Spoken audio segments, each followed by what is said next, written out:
Hello friends, आप सभी को नमस्कार। मैं हितेश कुमार एक बार फिर से आप सभी का ज्ञानकोश यूट्यूब चैनल में स्वागत करता हूं। देखिएगा, आज की वीडियो जो है ये विजयनगर साम्राज्य से संबंधित है। विजयनगर साम्राज्य की जब स्थापना हुई थी तो पूरे विजयनगर साम्राज्य के साथ साथ कुछ और भी वंश चले थे, जैसे कि संगम वंश, सलू वंश, तुलु वंश और अराविडु वंश। ये वंश बहुत ही इंपॉर्टेंट है क्योंकि विजयनगर साम्राज्य जो है वो भारत के इतिहास में अपना एक महत्वपूर्ण स्थान रखता है और यहां से आपके एग्जाम में प्रश्न पूछे जाते हैं। ये video STET, UP TET, UP TGT, PGT, UPSI, NET, JRF, PCS सभी एग्जाम के लिए आपकी इंपॉर्टेंट होने वाली है। तो चलिए शुरू करते हैं आज की वीडियो के बारे में। और आज की वीडियो पढ़ें इससे पहले मैं आपको एक छोटी सी जानकारी देना चाहता हूं कि ये वीडियो हमारी प्राचीन भारत की अंतिम वीडियो है, अर्थात विजयनगर साम्राज्य की जो वीडियो रहेगी ये हमारा जो प्राचीन भारत की हमने सीरीज शुरू करी थी वो प्राचीन भारत की सीरीज की अंतिम वीडियो है। इसके बाद हम अगली वीडियो कल से मध्यकालीन भारत की डलनी शुरू होगी। तो अगर आपने प्राचीन भारत की कोई भी वीडियो नहीं देखी है आप लोग देख लीजिएगा। अगली वीडियो हमारी मध्यकालीन भारत से शुरू होगी। बात करता हूं, ये पूरी तरह से एनसीईआरटी बेस्ड बुक पूजा पब्लिकेशन की बुक से मैं पढ़ा रहा हूं। जैसा कि मैं पहले बता चुका हूं, ये बुक पूरी तरह से संशोधित है और आईएएस पीसीएस लेवल के लिए बहुत इंपॉर्टेंट बुक है। तो चलिए शुरू करते हैं आप आज की वीडियो के बारे में। बात करते हैं विजयनगर साम्राज्य। तो विजयनगर साम्राज्य जो था इसकी स्थापना मोहम्मद बिन तुगलक ने अपने शासनकाल में बहुत सी गलतियां करी या बहुत सी अव्यवस्थाएं फैलाए रखी, जिस कारण से ही विजयनगर साम्राज्य की स्थापना हुई। बात करते हैं विजयनगर साम्राज्य की स्थापना कब हुई थी। तो 1336 ईस्वी में संगम के 5 पुत्रों में से 2 पुत्र, 2 भाई हरिहर और बुक्का, 2 भाइयों ने मिलकर के विजयनगर साम्राज्य की स्थापना 1336 में कर दी थी। अब हरिहर और बुक्का आरंभ में क्या थे? तेलंगाना राजा रुद्र प्रताप देव तृतीय के यहाँ नौकरी करते थे, यहाँ इसके सेना में कार्य करते थे। ये रुद्र प्रताप देव जो थे तीसरे, यानी कि रुद्र प्रताप देव तृतीय के शासन काल में उन्हीं की सेना में कार्य करते थे और वहीं से उन्होंने ये इस साम्राज्य की विजयनगर साम्राज्य की स्थापना रखी थी। अब बात करते हैं विजयनगर के संस्थापकों को प्रसिद्ध विद्वान तथा संत माधव विद्यारण्य तथा उनके विख्यात अनुज वेदों के टीकाकार सारणाचार्य से प्रेरणा और सहायता मिली थी। विजयनगर की अगर हम बात करें राजधानियां, तो इन्होंने अपने राजधानियां कौन कौन सी बनाई थी, तो सब ये क्रम के अनुसार है। सबसे पहले इन्होंने बनाई थी आनेगोंडी, दूसरी बनाई थी विजयनगर, उसके पश्चात बेनुगोंडा भी बनाई थी और अंत में इन्होंने विजयनगर साम्राज्य की राजधानी बनाया था चंद्रगिरी को। बात कर लेते हैं कि जो विजयनगर साम्राज्य है ये वर्तमान में हम्पी कहाँ है? अब वर्तमानिक नाम है उसका हस्तिनावती। हम्पी या हस्तिनावती इसका वर्तमान में नाम है विजयनगर का। उसके बाद बात करते हैं कि संगम वंश, इसके अंतर्गत कुछ वंश आए थे। जैसे सबसे पहले आया था संगम वंश। संगम वंश का नाम विजयनगर के साम्राज्य के संस्थापक हरिहर और बुक्का के पिता संगम के नाम पर रखा गया था। जैसा कि बताया ना कि संगम जो थे उनके 5 पुत्र थे और 5 पुत्रों में से हरिहर और बुक्का ने ही विजयनगर साम्राज्य की स्थापना करी थी। बात करते हैं हरिहर प्रथम जो थे वो विजयनगर के प्रमुख संस्थापक थे। उसने अपनी राजधानी अनेगोंडी बनाया था, बाद में विजयनगर को अपनी राजधानी बनाया। सबसे पहले अनेगोंडी, क्योंकि राजधानियों के बारे में पढ़ चुके हैं, तो सबसे पहले उन्होंने बनाई अनेगोंडी, उसके पश्चात बनाई थी उन्होंने विजयनगर। हरिहर प्रथम जो थे उनके उत्तराधिकारी उन्हीं के भाई बताया 2 हरिहर और बुक्का। तो सबसे पहले शासन संभाला था हरिहर ने और उसके पश्चात ये शासन संभाला था बुक्का ने। उसके बाद बात करते हैं बुक्का प्रथम जो थे वो हरिहर के बाद में उसके उत्तराधिकारी बने। 1336 से ही संयुक्त शासन के रूप में शासन कर रहा था कि दोनों भाई हरिहर और बुक्का जो थे वो 1336 में जब शासन शुरू हुआ था उसी समय से संयुक्त रूप से शासन कर रहे थे। बुक्का प्रथम ने 1374 में 1374 में चीन को एक दूत मंडल भेजा था। तो इन्होंने चीन के साथ व्यापार या चीन के साथ संबंध बढ़ाने के लिए चीन में एक दूत मंडल भेजा था। हरिहर द्वितीय ने महाराजाधिराज और राज परमेश्वर, ये 2 उपाधियां जो थी वो हरिहर द्वितीय ने धारण करी थी। हरिहर द्वितीय ने कनारा, मैसूर, त्रिचुरापल्ली, कांची, चिंगलपट आदि प्रदेशों पर अपना आधिपत्य कायम कर लिया। इन प्रदेशों को उसने जीत लिया था। हरिहर द्वितीय की बात कर रहे हैं कि उनके शासनकाल में उनके पुत्र बुक्का द्वितीय ने कृष्ण तथा तुंगभद्रा नदियों के बीच स्थित रायचूर दोआब को विजयनगर साम्राज्य तथा बहमनी सल्तनत के बीच संघर्ष की जड़ था हस्तगत करने का प्रयत्न किया था। यानी कि जो ये रायचूर दोआब क्षेत्र था, ये विजयनगर और बहमनी सल्तनत दोनों के बीच में ही एक संघर्ष कराता था, और इस संघर्ष में हस्तक्षेप करने का प्रयास किसने किया था? हरिहर द्वितीय ने। उसके बाद बात करते हैं कि देवराय प्रथम जो थे 1406 से 1422 ईस्वी तक उन्होंने शासन किया। उनके शासन काल में भी बहमनी राज्य से कई युद्ध हुए, परंतु उन्होंने हार का सामना करना पड़ा। जैसा कि बताया कि बहमनी साम्राज्य और विजयनगर के बीच में लगातार संघर्ष जारी थे। तो ये जो 16 वर्ष का समय था 1406 से 1422 तक, इस समय में भी बहमनी राज्य से अनेक युद्ध हुए, लेकिन उन्होंने हार का सामना करना पड़ा था। देवराय प्रथम ने तुंगभद्रा नदी पर बांध बनवाकर नहरें निकलवाई थी। तो देवराय प्रथम के ये कार्य थे कि उन्होंने तुंगभद्रा नदी के द्वारा बांध बनवाए और यहां से नहरें निकलवाई थी। नहरें निकलवाने का मुख्य फायदा ये था कि यहां से नहर के द्वारा सिंचाई होने लगी थी। बाद में कृष्णदेवराय के शासनकाल में इतावली यात्री जो कि इटालियन था, निकोलो कोंटी ने विजयनगर की यात्रा करी थी। एग्जाम में पूछते हैं कि निकोलो कोंटी किस देश का यात्री था, तो वो इटालियन का यानी कि इतावली यात्री था। उसके बाद में उन्होंने विजयनगर की यात्रा करी थी। हरिहर के बाद हरिहर ने इस विजयनगर साम्राज्य की स्थापना करी थी। लेकिन बात कर रहे हैं कि देवराय प्रथम के दरबार में हरविलासम तथा तेलुगु कवि, ये हरविलासम तथा तेलुगु कवि थे श्रीनाथ, ये इनके दरबार में रहते थे। अर्थात ये हुआ कि ये जो प्रसिद्ध व्यक्ति थे, जो कवि थे, इनको भी अपने साम्राज्य में शरण देते थे।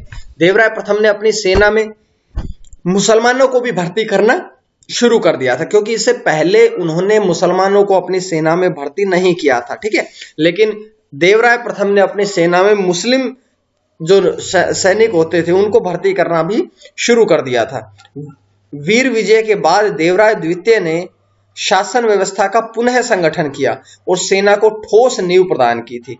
इस वंश का प्रथम महान शासक होता है ये देवराय द्वितीय जो थे, ये भी इस वंश के प्रमुख शासकों में गिने जाते हैं। बात कर लेते हैं आगे कि देवराय द्वितीय को प्रजा ने इम्माडी देवराय और प्रोढ़ देवराय, या प्रोढ़ का अर्थ है महान देवराय कहकर के बुलाया। तो ये देवराय द्वितीय जो कि इस वंश के बहुत ही महान शासक हुए हैं, इनको प्रजा ने कुछ नाम दिए हैं, कि प्रजा ने अपने राजा को कुछ नाम दिए हैं, जैसे कि इम्माडी देवराय, प्रोढ़ देवराय और महान देवराय कहकर के इनकी जनता इन्हें बुलाती थी। तो देवराज द्वितीय जो थे, उनके अभिलेखों में गजबेटकर मतलब हाथियों का शिकारी की उपाधि धारण करने का उल्लेख भी मिलता है। देवराय द्वितीय ने अपनी सेना में बड़ी मात्रा में मुसलमानों को भर्ती करना शुरू कर दिया था, क्योंकि इसकी शुरुआत तो देवराय प्रथम कर चुके थे, लेकिन देवराय द्वितीय ने अपनी सेना में अधिक मात्रा में मुसलमानों को भर्ती करना शुरू कर दिया था। बात करते हैं देवराय द्वितीय के शासनकाल में ईरान के अब्दुल रज्जाक ने विजयनगर का भ्रमण किया था। तो ये ईरान के थे, नाम था इनका अब्दुल रज्जाक, इन्होंने विजयनगर का भ्रमण किया था। उसके पश्चात संगम वंश के अंतिम शासक कौन थे? संगम वंश के अंतिम शासक जो थे वो थे विरूपाक्ष द्वितीय, और विरूपाक्ष द्वितीय को उन्हीं के सामंत नरसिंह ने पदच्युत करके 1486 में सिंहासन पर हासिल कर लिया था। पदच्युत मतलब इनके पद से हटा करके, कि इनके जो सामंत थे नरसिंह, उन्होंने विरूपाक्ष द्वितीय को इनके पद से हटा करके स्वयं को 1486 में सिंहासन पर बैठा लिया था। तो जिस विजयनगर साम्राज्य में संगम वंश की शुरुआत हरिहर और बुक्का नाम के दो भाइयों ने करी थी, अब उसकी समाप्ति विरूपाक्ष द्वितीय के रूप में हो चुकी थी, और विरूपाक्ष द्वितीय के ही सामंत नरसिंह ने यह कार्य कर दिखाया था। उसके बाद आता है सलू वंश। तो जैसा कि बताया कि विजयनगर साम्राज्य में संगम वंश की समाप्ति हुई, उसके पश्चात आता है सलू वंश, जो कि 1485 से 1505 तक चला था। नरसिंह सलू ने राज्य की नींव डाली, जो कि द्वितीय राजवंश सलू वंश के नाम से प्रसिद्ध है। नरसिंह ने बहमनी सुल्तानों और उड़ीसा के राजा के विरुद्ध युद्ध किया और जो उन्होंने इनके प्रदेश जीत लिए थे, तो उन सभी प्रदेशों को नरसिंह ने जीत लिया था, वापस उन सभी को प्राप्त कर लिया था। तो ये इनकी एक विशेष उपलब्धि है, क्योंकि बताया था कि बहमनी और विजयनगर के बीच में जो था युद्ध होते रहते थे क्षेत्र को लेकर के। तो उस क्षेत्र में जो पहले बहमनी राजे ने जीत लिए थे इनके प्रदेश, वो अब नरसिंह ने, सलू वंश के नरसिंह ने वो वापस जीत लिए थे। ठीक है, तो ये इनकी एक अलग उपलब्धि है, इनकी विशेष उपलब्धि है। उसके पश्चात सेना को शक्तिशाली बनाने के लिए अरब व्यापारियों को सलू नरसिंह ने अधिक से अधिक घोड़े आयात करने का प्रलोभन और प्रोत्साहन देना शुरू कर दिया, क्योंकि जो घोड़े होते थे ये सेना में अत्यधिक लाभकारी होते थे, और अपनी सेना को मजबूत करने के लिए इन्होंने अरब के घोड़े मंगाना शुरू कर दिया था। नरसिंह के बाद उसके 2 पुत्र गद्दी पर बैठे, किंतु वे अत्यंत अयोग्य सिद्ध हुए। नरसिंह के पश्चात उसके जो पुत्र बैठे थे वो शासन को संभाल ही नहीं सके, वो अत्यंत अयोग्य सिद्ध हुए थे। उनके शासनकाल में राज शक्ति साम्राज्य के सेनापति नरसा नायक के हाथों में चली गई। देखिएगा, इतने कमजोर शासक बने थे इनके पुत्र दोनों के, इतने अयोग्य थे कि जो उनका सेनापति था नरसा नायक, उन्होंने ही इनसे सेनापति के रूप में सारी शक्तियां प्राप्त कर ली थी।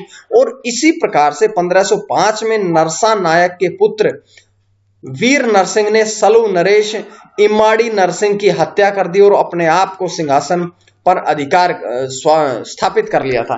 तो इस प्रकार से जो सलू वंश शुरू हुआ था, वो सलू वंश बहुत जल्द, मात्र 20 वर्षों में ही वो सलू वंश समाप्त हो गया था। और उसके पश्चात विजयनगर साम्राज्य में तीसरा राजवंश कौन सा? तुलु राजवंश जो था, तुलु राजवंश की स्थापना होती है। तुलु राजवंश जो था ये 1505 में, जैसा कि बताया कि अभी सलू वालों की मृत्यु करके तुलु वालों ने अधिकार शासन कर लिया था। तो वीर नरसिंह जिन्होंने 1505 से 1509 में नए राजवंश की नींव डाली थी, जो कि किस नाम से प्रसिद्ध था? जो तुलु राजवंश के नाम से प्रसिद्ध होता है। वीर नरसिंह के बाद उनका छोटा भाई कृष्णदेव राय 1509 से 1529 ईस्वी तक शासन किया था उन्होंने, वो राजगद्दी पर बैठा। बाबर जो कि मुगल शासक थे, वो अपने आत्मकथा में कहते हैं कि कृष्णदेव राय को विजयनगर का महानतम शासक बताया गया है। कि वो जो बाबर ने अपनी आत्मकथा में कहा कि कृष्णदेव राय जो थे वो विजयनगर शासन के महानतम शासकों में से एक थे। ठीक है, उसके बाद बात करते हैं कि कृष्णदेव राय ने अनेक सफल युद्ध किए, जिसमें 1513 में उन्होंने उड़ीसा के राजा गणपति प्रताप रुद्र को पराजित कर लिया था। अगले ही वर्ष 1514 में उन्होंने उदयगिरी का किला हस्तगत कर लिया था। हस्तगत मतलब कि उदयनगर का जो किला था उस पर अपना अधिकार स्थापित कर लिया था।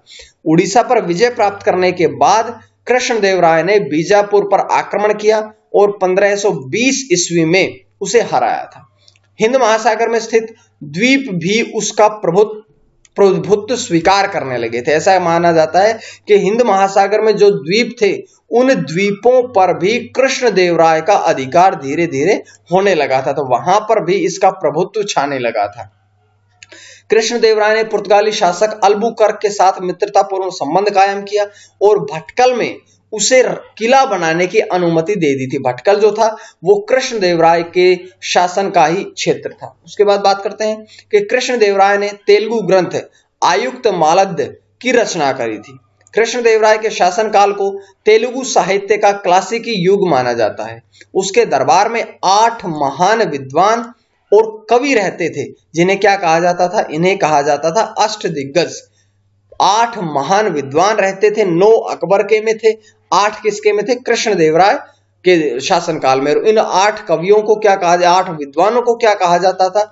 अष्टदिग्गज कहा जाता था। उसके बाद बात कर लेते हैं, कृष्णदेव राय ने महान विद्या प्रेमी होने के कारण आंध्र भोज और अभिनव भोज जैसी उपाधियां धारण करी थी। वो विद्या के अत्यधिक प्रेमी थे। विद्या मतलब कि बहुत ज्यादा, शिक्षा से बहुत लगाव था उनका, इसीलिए उन्हें आंध्र भोज और अभिनव भोज जैसी उपाधियां देनी पड़ी थी। अष्टदिग्गज तेलुगु कवियों में पेड्डाना राजकवि था। पेड्डाना जो था वो इन 8 कवियों में, जैसे कि बताया ना अष्टदिग्गज, इन अष्टदिग्गजों का जो राजकवि था वो कौन था? पेड्डाना। बात करते हैं कि कृष्णदेव राय ने गोलकुंडा के राजा कुली कुतुब शाह जो था वो गोलकुंडा का राजा था, उसको युद्ध में पराजित कर दिया था, उसको युद्ध में क्या कर दिया था, पराजित कर दिया था। तो ये भी उनकी एक अलग उपलब्धि थी। उसके बाद कृष्णदेवराय के बारे में और बातें पढ़ेंगे कि कृष्णदेवराय के शासन में पुर्तगाली यात्री भारत आया था। उसका नाम क्या था, उसका नाम था डोमिंगो पायस। डोमिंगो पायस जो था ये एक पुर्तगाली यात्री था जो कृष्णदेवराय के शासनकाल में भारत आया था। उसके बाद बात कर लेते हैं कि कृष्णदेवराय ने विजयनगर के निकट एक नगर की रचना करी थी और उस नगर का नाम रखा गया था नागलापुर। नागलापुर एक ऐसा नगर स्थापित किया था जो कि विजयनगर के निकट ही स्थापित किया था। किसने स्थापित किया था, यह स्थापित किया था कृष्णदेवराय ने। उसके बाद उसने हजारा मंदिर, विठल स्वामी मंदिर का निर्माण करवाया था। प्रसिद्ध विठल स्वामी मंदिर जिसके 56 तक्षित स्तंभ संगीतमय स्वर निकालते हैं, कि जो इसके 56 तक्षित स्तंभ है, इसकी विशेषता है ये विठल स्वामी मंदिर की विशेषता है कि इसके 56 तक्षित स्तंभ जो है वे संगीतमय स्वर निकालते हैं। और मैं ये बता चुका हूं कि कृष्णदेवराय ऐसे शासक थे जो संगीत प्रेमी थे। अष्ट कवियों को अपने साम्राज्य में अपने शासन में वो रखते थे। कृष्णदेवराय वैष्णव धर्म में आस्था रखते थे। तो वैष्णव धर्म की भी पूरी वीडियो में आपको दे चुका हूं। शैव धर्म, वैष्णव धर्म, बौद्ध धर्म, जैन धर्म, इन सब की वीडियो में आपको अलग से स्पेशल बना करके दे चुका हूं। तो बात कर लेते हैं वैष्णव धर्म का अनुयायी कौन था, कृष्णदेवराय।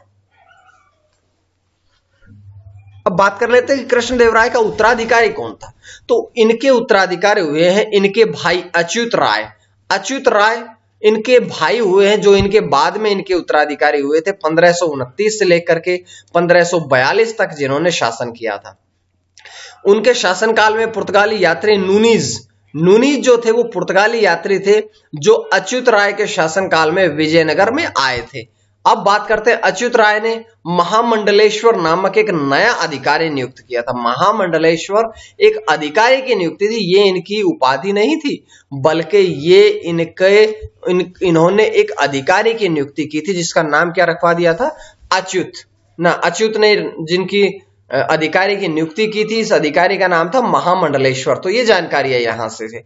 बात करते हैं कि अच्युत राय की मृत्यु के बाद उनका भतीजा सदाशिव जो था वो सिंहासन पर बैठा, लेकिन राज्य की वास्तविक शक्ति उसके प्रसिद्ध मंत्री राम राय के हाथों में रही। देखिए, सबसे बड़ी जो हमारे इतिहास में गलतियां रही है वो ये रही है कि सिंहासन पर कोई बैठ जाता था, लेकिन वो कमजोर होने के कारण उसकी शक्तियां किसी और के हाथों में चली जाती थी। यही कारण होता था एक वंश का दूसरे वंश में बदलना, क्योंकि वो मंत्री फिर उनकी हत्या करके स्वयं को शासन बना लेते थे। बात करते हैं कि बीजापुर, अहमदनगर, गोलकुंडा और बीदर की सम्मिलित सेनाओं ने विजयनगर पर आक्रमण किया और 23 जनवरी 1565 को तालीकोटा के युद्ध में उसे परास्त किया था। गोलकुंडा और बरार, इन दोनों के मध्य में पारस्परिक शत्रुता के कारण बरार इनमें शामिल नहीं हुआ था। ठीक है। उसके बाद राम राय ने वीरता पूर्वक युद्ध किया, परंतु वह पकड़ा गया और अहमदनगर के सुल्तान ने स्वयं अपने हाथों से उसका वध कर दिया था। तो अहमदनगर के सुल्तान ने ही राम राय की हत्या कर दी थी उसने, लेकिन वो युद्ध बहुत ही वीरता पूर्वक, बहुत ही शक्तिशाली तरीके से लड़ा, लेकिन किसी भी प्रकार से वो उसकी सेना जो थी वो पकड़ी गई। उसके साथ साथ राम राय पकड़े गए और अहमदनगर के सुल्तान जो थे उन्होंने अपने हाथों से ही राम राय की हत्या कर दी थी। तालीकोटा का युद्ध जो कि 1565 में हुआ था, इस समय विजयनगर का शासक कौन था, तो इस समय विजयनगर का शासक था सदाशिव। ठीक है। उसके बाद बात करते हैं अराविडु वंश, ये कि अंतिम विजयनगर साम्राज्य में अंतिम वंश आता है अराविडु वंश। तो राम राय के भाई तिरुमाल ने 1570 में सदाशिव को हटा करके, अपदस्थ का अर्थ यह है कि उसको शासन से हटा दिया, उसको सिंहासन से हटा दिया और वहां पर कौन से वंश की स्थापना करी, अराविडु वंश की। तो तिरुमाल जो था वो उनके उत्तराधिकारी हुए हैं रंग द्वितीय। रंग द्वितीय के बाद उनका भाई वेंकट द्वितीय सिंहासन पर बैठा। तो ये अराविडु वंश के बारे में बात कर रहे हैं हम। और वेंकट द्वितीय की चित्रकला में बड़ी रुचि थी, उसने यूरोपीय चित्र बहुत पसंद थे, जिससे कि दो जेसुइट चित्रकार अपनी सेवा में रखे, क्योंकि उसने 2 जेसुइट चित्रकार जो कि यूरोपीय चित्र बनाते थे उनको अपने दरबार में रखा था, क्योंकि उसको चित्रकला में बहुत रुचि थी। इस बात को उन्होंने ध्यान रखा और मैसूर राज्य की स्थापना 1612 में वांग्यार ने करी थी। वांग्यार जो थे इन्होंने 1612 में मैसूर राज्य की स्थापना करी थी। अब बात करते हैं अराविडु वंश जो था, इसका अंतिम शासक कौन था? तो अंतिम स्वतंत्र शासक था रंग तृतीय।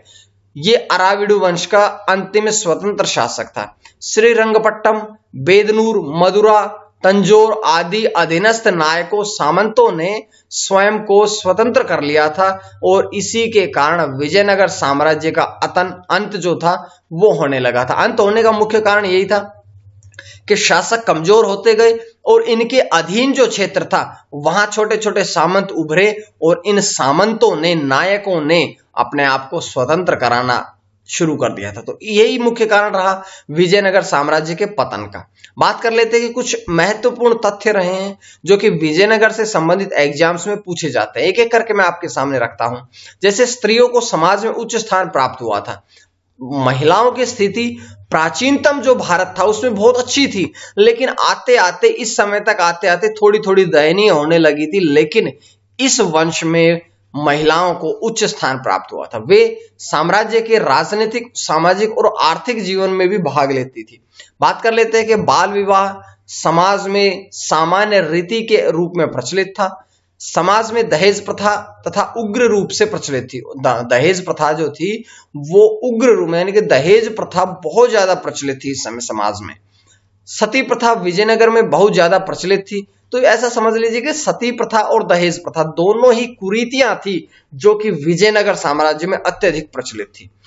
ब्राह्मण स्वच्छंदता से इसके लिए अनुमति देते थे कि ब्राह्मण जो थे वो तो स्वयं इस बात की अनुमति देते थे कि बस सती प्रथा होनी चाहिए, दहेज प्रथा आवश्यक है। इस बात की गवाही उस समय के ब्राह्मण समाज देते थे।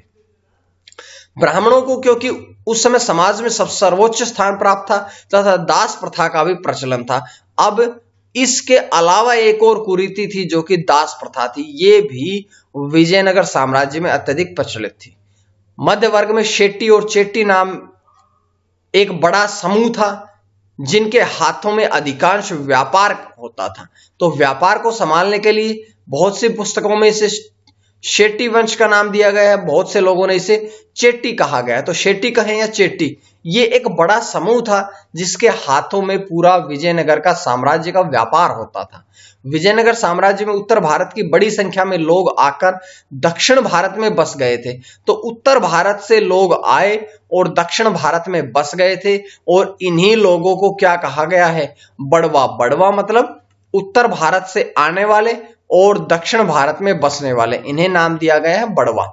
उसके पश्चात बात करते हैं कि मनुष्य के क्रय विक्रय को वेग वर्ग कहा जाता है कि मनुष्य, आदमियों की भी खरीद फरोख्त होती थी जिसे वेश वर्ग कहा जाता था। मंदिरों में देव पूजा के लिए देव दासियां भी रखी जाती थी। ये भगवान की उपासना के लिए भी कुछ दासियां निर्धारित कर दी गई थी। उसके पश्चात सामाजिक जीवन में गणिकाओं का महत्व स्थान था। समाज में पर्दा प्रथा प्रचलित नहीं थी। विधवा स्त्री से विवाह करने वाले पुरुष कर से मुक्त कर दिए जाते। तो एक बड़ी अच्छी खास बात यह थी कि जिस पुरुष ने विधवा स्त्री से विवाह किया है उसे कर मुक्त कर दिया जाएगा। कृष्णदेवराय शतरंज का प्रेमी था। कृष्णदेवराय जो था वो शतरंज खेल बहुत खेलता था और बहुत अधिक उस समय ये खेल लोकप्रिय भी हो गया था। विजयनगर काल में युवराज के अल्पायु होने पर प्रतिशासक की नियुक्ति ही विजयनगर के पश्चात का एक उदाहरण हुई है।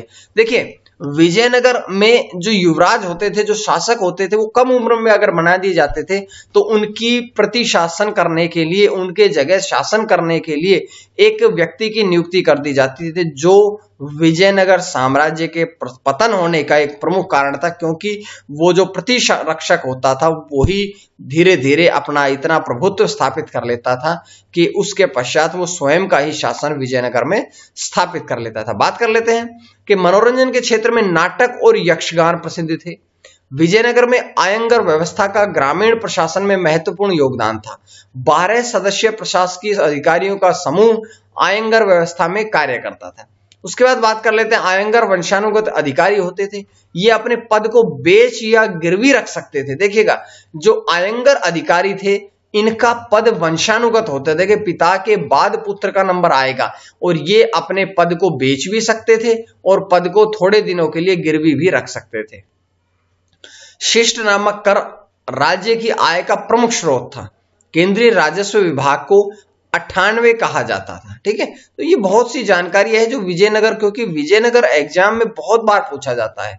बात कर लेते हैं ग्राम के कतिपय विशिष्ट लोगों को उनकी शिष्टता सेवाओं के बदले लगान मुक्त कर भूमि दी जाती थी, जिसे उबाली कहते हैं, और युद्ध भूमि में असीम शौर्य प्रदर्शन करने में अनुचित रूप से मृत लोगों के परिवारों को भूमि दी जाती थी। कि कई बार ऐसा होता था कि युद्ध में किसी व्यक्ति ने अच्छा प्रदर्शन किया है लेकिन उसकी किसी प्रकार से मृत्यु हो गई, तो उसके परिवार को भूमि इनाम स्वरूप दी जाती थी, और इस भूमि को क्या कहा जाता था? इस भूमि को कहा जाता था रक्त कोडगे। रक्त कोडगे कहा जाता था इस भूमि को। राजस्व निर्धारित कर आय का 1/6 भाग था, परंतु कुछ मामलों में यह 1/4 भाग तक भी चला जाता था। ब्राह्मणों और मंदिरों को यह कर क्रमशः 1/20 भाग और 1/30 भाग देना पड़ता था। यानी कि ब्राह्मणों पर यह कर कितना होता था? 1/20 भाग, और मंदिरों पर यह कर लगाया जाता था 1/30 भाग। तो ये इस समय के कर की जानकारी है। उसके बाद अंतिम स्लाइड आप लोगों के सामने है कि राजा की सहायता के लिए एक मंत्रिमंडल होता था, जिसमें साम्राज्य के श्रेष्ठ विद्वान होते थे। मंत्रि परिषद के अध्यक्ष को सभानायक कहते थे। राजा के मौखिक आदेशों को, जो राजा मुख के द्वारा आदेश दे दिया जाता था, इनको लिपिबद्ध कौन करता था? कर्णिकम जो था वो इनको लिपिबद्ध करता था। सेनापति को पलाईगर कहते थे या नायक भी कहा जाता था। उसके बाद बात करते हैं अमरनायक जो थे, वो उस सैन्य अधिकारी को कहा जाता था जिसके अधीन निश्चित संख्या में सैन्य टुकड़ियां रहती थी। बात कर लेते हैं विजयनगर की प्रशासनिक इकाई। प्रांत से छोटा होता था मंडल से छोटा होता था कोट्टम से छोटा होता था नाडु के बाद मेलाग्राम, उसके पश्चात स्थल या सीमा, और उसके पश्चात सबसे छोटी इकाई होती थी उर, जिसे ग्राम भी कहा जाता था। गंगा देवी ने अपनी मधुर विजय कृति में अपने पति के विजय अभियानों का वर्णन भी किया है। तो ये थी आज की बहुत महत्वपूर्ण जानकारी जो विजयनगर साम्राज्य और विजयनगर साम्राज्य के अंतर्गत 4 वंश आते हैं उनसे संबंधित हमने पढ़ ली है। तो उम्मीद है देखिएगा इस प्रकार से हमारा प्राचीन भारत समाप्त हुआ है, और इस बुक से मैं पढ़ा रहा हूं। अगली वीडियो हमारी मध्यकालीन भारत की बनेगी, जो कि भारत पर अरबों के आक्रमण हुए थे, इन पर ये विषय रहेगा। ठीक है, कल आपको ये वीडियो मिलेगी। उसके पश्चात आज के लिए इतना ही। मां सरस्वती की कृपा आप सभी पर बनी रहे। आप लोग ज्ञानकोश टेलीग्राम चैनल से जुड़े, ज्ञानकोश फेसबुक पेज से जुड़े, और ज्ञानकोश चैनल से आप लोग सब्सक्राइब कर लीजिएगा, ताकि आपको डेली इसी प्रकार से वीडियोस मिलती रहे। आज के लिए इतना ही। मां सरस्वती की कृपा आप सभी पर बनी रहे। आप सभी का बहुत बहुत धन्यवाद।